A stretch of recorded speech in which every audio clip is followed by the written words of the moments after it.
എല്ലാ കൂട്ടുകാർക്കും നമ്മുടെ പുതിയൊരു വീഡിയോയിലേക്ക് സ്വാഗതം. മടി പിടിച്ചിരിക്കുന്ന ദിവസങ്ങളിൽ വളരെ എളുപ്പത്തിൽ തയ്യാറാക്കാൻ പറ്റിയ ടേസ്റ്റി ആയിട്ടുള്ള ഒരു ചമ്മന്തിയാണ് ഇന്നത്തെ നമ്മുടെ റെസിപ്പി. തേങ്ങയൊന്നും ചേർക്കാതെ ചോറ്, ഇഡ്ഡലി, ദോശ, അതുപോലെ തന്നെ കപ്പ എല്ലാത്തിൻ്റെ കൂടെ നമുക്ക് സൈഡ് ഡിഷായിട്ട് കഴിക്കാൻ പറ്റുന്ന ടേസ്റ്റി ആയിട്ടുള്ള ഒരു ചമ്മന്തിയാണ്. ഒരു 5 മിനിറ്റ് കൊണ്ട് തന്നെ നമുക്കിത് തയ്യാറാക്കി എടുക്കാൻ പറ്റും. അപ്പോൾ നമ്മുടെ ടേസ്റ്റി ആയിട്ടുള്ള ഈ ഒരു ചമ്മന്തി എങ്ങനെയാണ് തയ്യാറാക്കുന്നത് നമുക്ക് നോക്കാം. അതിനു മുൻപ് നമ്മുടെ ഈ ഒരു ചാനൽ ആദ്യമായിട്ട് കാണുന്നവർ പ്ലീസ് ഒന്ന് സബ്സ്ക്രൈബ് ചെയ്ത് സപ്പോർട്ട് ചെയ്യുക. അപ്പം നമ്മുടെ ടേസ്റ്റി ആയിട്ടുള്ള ചമ്മന്തി തയ്യാറാക്കാനായിട്ട് കുറച്ച് സാധനങ്ങൾ ഒന്ന് വഴറ്റിയെടുക്കാനുണ്ട്. അതിനായിട്ട് ഞാനിപ്പോൾ ഇവിടെ ഒരു പാൻ അടുപ്പിൽ വെച്ചിട്ടുണ്ട്. പാൻ ചൂടായി വരുമ്പോഴത്തേക്കും നമുക്കിതിലേക്ക് കുറച്ച് വെളിച്ചെണ്ണ ഒഴിച്ചു കൊടുക്കാം. 1-2 ടീസ്പൂൺ എണ്ണ ഒഴിച്ചു കൊടുത്താൽ മതി. എണ്ണയെല്ലാം നല്ലപോലെ ചൂടായി വരുമ്പോഴത്തേക്കും നമുക്കിതിലേക്ക് 8-10 വറ്റൽമുളക് ഇട്ട് കൊടുക്കാം. ഇനി ഈ ഒരു വറ്റൽമുളകെല്ലാം നല്ലപോലെ ഒന്ന് വറുത്തെടുക്കണം. പെട്ടെന്ന് തന്നെ എണ്ണ ചൂടായി കിടക്കുന്നതുകൊണ്ട് തന്നെ നമുക്കിത് പെട്ടെന്ന് റെഡിയാക്കി എടുക്കാൻ പറ്റും. വറ്റൽമുളകിന്റെ എണ്ണമൊക്കെ നിങ്ങളുടെ എരിവിനനുസരിച്ച് മാറ്റം വരുത്താം. ഞാനിപ്പോൾ ഇവിടെ പിരിയൻ മുളകാണ് ചേർത്ത് കൊടുത്തിരിക്കുന്നത്. അതുകൊണ്ട് തന്നെ നമ്മുടെ ചമ്മന്തിക്ക് ആവശ്യത്തിനുള്ള എരിവും നല്ലൊരു കളറും ഒക്കെ കിട്ടും. അപ്പോൾ ഇതാ നമ്മുടെ വറ്റൽമുളകെല്ലാം ഞാനിവിടെ ഒന്ന് വറുത്തെടുത്തിട്ടുണ്ട്.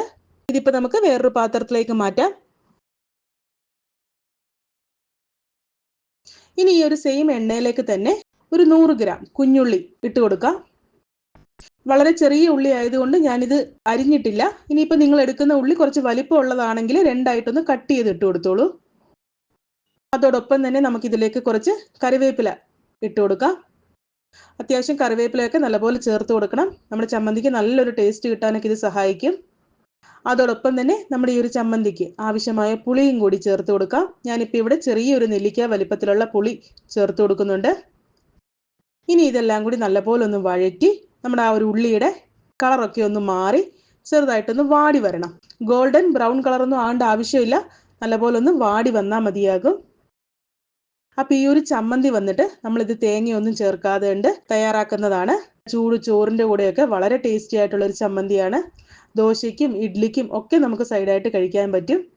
പ്രത്യേകിച്ച് പനിയൊക്കെ ഉള്ള സമയത്ത് വായ്ക്ക് രുചിയില്ലായ്മയൊക്കെ ഉണ്ടാവുമല്ലോ, ആ സമയത്തൊക്കെ നമ്മൾ ഇതുപോലെ അത്യാവശ്യം എരിവും പുളിയും ഒക്കെ ഉള്ള നല്ലൊരു ചമ്മന്തിയൊക്കെ കൂട്ടി കഞ്ഞിയോ അല്ലെങ്കിൽ ചോറോ ഒക്കെ കഴിക്കുവാണെങ്കിൽ നമുക്ക് നല്ലൊരു ടേസ്റ്റ് കിട്ടും. കേർഡ് റൈസിൻ്റെ കൂടെ നല്ലൊരു കോമ്പിനേഷനാണ് കേട്ടോ ഈ ഒരു ചമ്മന്തി.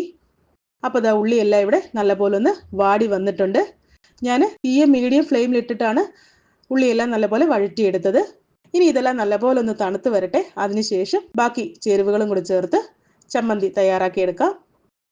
അപ്പോൾ ദാ തണുക്കാനായിട്ട് മാറ്റി വെച്ച ഉള്ളിയും വറ്റൽമുളകും എല്ലാം നല്ലപോലെ തണുത്ത് വന്നിട്ടുണ്ട്. ഞാനിപ്പോൾ ഇവിടെ ഒരു മിക്സിയുടെ ജാറിലേക്ക് ആദ്യം തന്നെ വറ്റൽമുളക് നല്ലപോലെ ഒന്ന് ക്രഷ് ചെയ്തെടുക്കാൻ പോവാണ്. എല്ലാം കൂടി ഒരുമിച്ചിട്ട് അരയ്ക്കാൻ നിൽക്കേണ്ട. എന്താണെന്ന് വെച്ചാൽ ഉള്ളിയെല്ലാം ഒരുപാട് അങ്ങനെ അരഞ്ഞു പോകരുത്, ചെറുതായിട്ട് നമുക്ക് കടിക്കാനൊക്കെ കിട്ടണം. അപ്പോൾ അതുകൊണ്ട് ആദ്യം തന്നെ നമുക്ക് വറ്റൽമുളകെല്ലാം നല്ലപോലെ ഒന്ന് പൊടിച്ചെടുക്കാം. അപ്പോൾ ഇതാ നമ്മുടെ വറ്റൽമുളകെല്ലാം ഞാനിപ്പോൾ ഇവിടെ നല്ലപോലെ ഒന്ന് പൊടിച്ചെടുത്തിട്ടുണ്ട്. ഇനി ഇതിലേക്ക് നമുക്ക് ഉള്ളിയും കറിവേപ്പിലയെല്ലാം ചേർത്ത് കൊടുക്കാം. അതോടൊപ്പം തന്നെ നമ്മുടെ ഈ ഒരു ചമ്മന്തിക്ക് ആവശ്യമായ ഉപ്പും കൂടി ഈ സമയം ചേർത്ത് കൊടുക്കണം. അപ്പോൾ ഈ ഒരു ചമ്മന്തി നമ്മൾ വെള്ളം ഒന്നും ചേർക്കാണ്ടാണ് കേട്ടോ അരയ്ക്കാൻ പോകുന്നത്. നല്ല കട്ടിയായിട്ടുള്ള ചമ്മന്തിയാണ്. ഇനി ഇത് നല്ലപോലെ ഒന്ന് ക്രഷ് ചെയ്തെടുക്കുക. ഒരുപാട് അങ്ങനെ അരയേണ്ട ആവശ്യമില്ല. 2-3 പ്രാവശ്യം ഒന്ന് പൾസ് ചെയ്തെടുത്താൽ മതി. അപ്പോൾ ഇതാ ഇത്രയേ ഉള്ളൂ.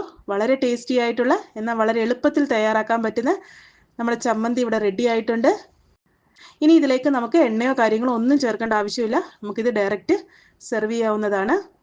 അപ്പോൾ എല്ലാവർക്കും എൻ്റെ ഒരു റെസിപ്പീസൊക്കെ ഇഷ്ടമായിട്ടുണ്ടെന്ന് കരുതുന്നു. ഇഷ്ടമാവുകയാണെങ്കിൽ ലൈക്ക് ചെയ്യാനും ഷെയർ ചെയ്യാനും സബ്സ്ക്രൈബ് ചെയ്യാനും മറക്കരുത്. കൂടാതെ നിങ്ങളുടെ അഭിപ്രായങ്ങളും നിർദ്ദേശങ്ങളൊക്കെ കമൻറ്റ് ബോക്സിലൂടെ എന്നെ അറിയിക്കാവുന്നതാണ്. പിന്നെ കമൻറ്റ് ബോക്സിൽ പുതിയൊരു അപ്ഡേറ്റ് വന്നിട്ടുണ്ട്, ഹൈപ്പ് എന്ന് പറഞ്ഞിട്ട്. അതും കൂടി ഒന്ന് ക്ലിക്ക് ചെയ്ത് സപ്പോർട്ട് ചെയ്യുക. അടുത്ത നല്ലൊരു റെസിപ്പിയായിട്ട് കാണുന്നതുവരേക്കും ടേക്ക് കെയർ, ബൈ.